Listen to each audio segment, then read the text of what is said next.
Underneath all that grandeur of mutagenic mayhem, governmental distrust, and big potato stuff, Brand New Day gives us a look at a Peter Parker growing up, although it's not really Peter Parker anymore, it's just Spider-Man. My friend criticized the short amount of time we get to see Peter's actual mental state, how the movie is in constant motion and doesn't look back to address what he really is going through, but I think that's intended. Peter here is constantly denying himself, distracting himself with his other half, convincing himself that that's all there is to him, despite selfishly allowing himself to indulge in his past friends' lives. This Peter is depressed, self-loathing, alone, a sad man. He's not looking to be happy.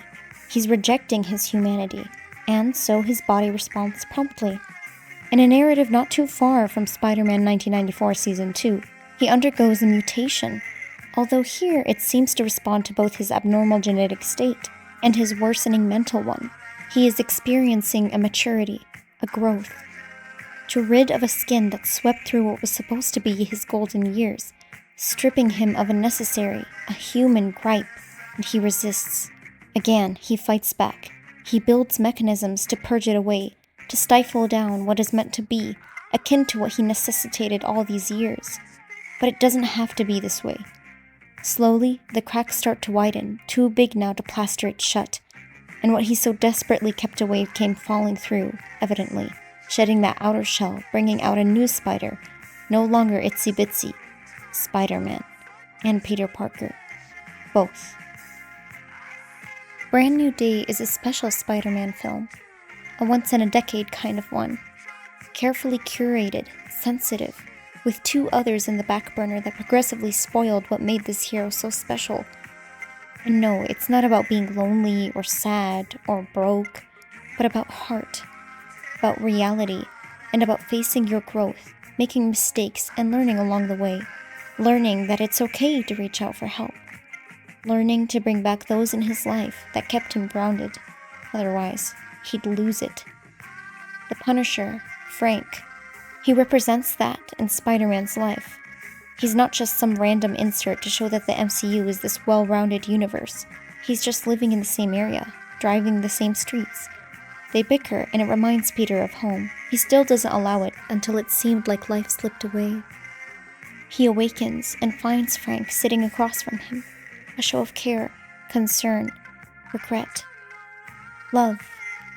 And Peter finally smiles. No, he laughs. They both do.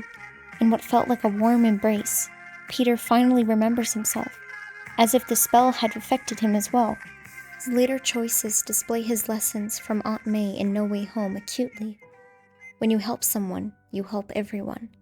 And of course, with great power, there must also come great responsibility. We can see that Peter's mutation is not only genetic, but also psychological. He doesn't need to be ashamed. He has a gift, and so too does he pass that wisdom onto someone in his likeness. Another lost soul trying to find her way back. In grief of what was lost, but also in hope of what is found. For the both of them. For each other. Brand New Day shows us that maturity. The type of maturity that allows us to keep getting up, no matter how many times you get knocked down. Yes, this is Peter Parker and Spider-Man. He is both. He is whole again. His duality is what makes him special. It's not one or the other, never was. Peter is underneath that mask, and so are those gleaming eyes that are ever maturing, ever believing in the better day. A brand new day.